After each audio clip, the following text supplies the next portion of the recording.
Hey feasters, and welcome to episode 175, and today's show is all about asking for research, asking for sales, asking, well, let's call it like it is. You're just being plain selfish. Welcome to the Ask Rezzz podcast. I'm Jason, and I'm here to help you get past those bumps in the road, those struggles, those things that hold you back from building an amazing and profitable freelance business each and every single day. And today's question comes by way of a coaching session where the person asked me how to properly ask somebody through email for a phone conversation. And the context of this question was that this person wanted to reach out to specific people in larger organizations in order to simply have a phone conversation with them. Not necessarily to sell them, but it was more for industry research. This is cold outreach, and let's be honest with ourselves here and call it like it is. It's spam. Unsolicited communication, even if it can add value to the recipient when you make it you-focused. In the post-GDPR and Canada's anti-spam legislation era in which we live in, as businesses, we have to adjust and be respectful of a recipient's privacy that a lot of businesses hadn't been in the past. Now, obviously, there's a lot of changing laws in and around spam and privacy these days, so you have to be mindful of it. But in the context and in the spirit of all of these laws, it's really doing right by the person that's actually on the receiving end of these things. See, the thing is, nothing has really changed other than the fact that these shortcuts that businesses use to essentially carpet bomb an email list with broadcasts are now closing off. By now, you've heard that when performing outreach of any kind, you should be doing it in a way that makes the recipient feel like it's a direct email talking specifically to them, even if it's not. Avichal Garg, managing partner at Electrical Capital and expert at Y Combinator, posted a thread on Twitter at the beginning of October, and I'll link that up in the show notes here. Definitely go check out that thread because he offers up 10 ways to ask for help. As someone who essentially gets asked many times a day for these things, it's refreshing to see his input on how to do it properly. I wanted to share a couple of points from his list of 10 that I find extremely interesting here.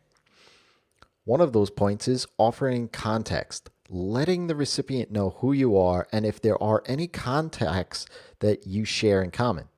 Or if you met them somewhere at an event or a conference or something like that, then jog that person's memory. Doing this quickly before anything else works best. If they recognize the connection, then they'll be more likely to continue on reading. Second point is be precise. Get to the point quickly, but be as specific about what you are asking for as well. Don't make it vague. In Avichal's tweet, he gives the perfect example and one that I know you can relate to. Quote unquote, can we get on a call? Is bad. No one will want to jump on a call with someone who they never heard from before. But if you say, I am performing research in your industry, and here are 2 questions about your website and how it helps your business, is good. Avichal offers up these 2 examples as great examples. First one is, do you know person X and could you forward the following blurb to them? And second, I am applying to YC. Does our application make it clear as to what we build? The third point I think is important here is be gracious. Remember that whole respectful thing that I mentioned early on? Well, be gracious too. If they don't respond, don't bombard them every day for a week. That's only going to get them more annoyed and probably ignore you completely. Even worse, they may block you or report you as spam. Follow up a week later, and then maybe a month after that. If you haven't heard anything, stop emailing. Chances are good that if they can help and or have the time to help, they will do so immediately upon reading that email. And I have one more final thought. If you talk or you do something, you have to have something to bring. This is a quote from Gary Vaynerchuk in a recent video of his. And say what you will about Gary, this statement aligns directly with asking for any sort of help or sale. Look, if you haven't known who Gary Vaynerchuk is before, he's a talker and he loves nothing more than to hear himself talk. And that's just not my opinion on it. He's said it multiple times.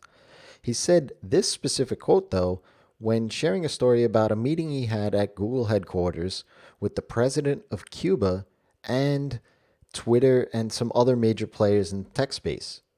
He had it in his mind to share a story going into that meeting, but then thought better of it in the context of the meeting because it didn't add anything to it. He walked away from that meeting without even ever saying a word. Asking someone for something who you don't know and they have no clue you even exist is a fine art. There's no one formula that's going to work.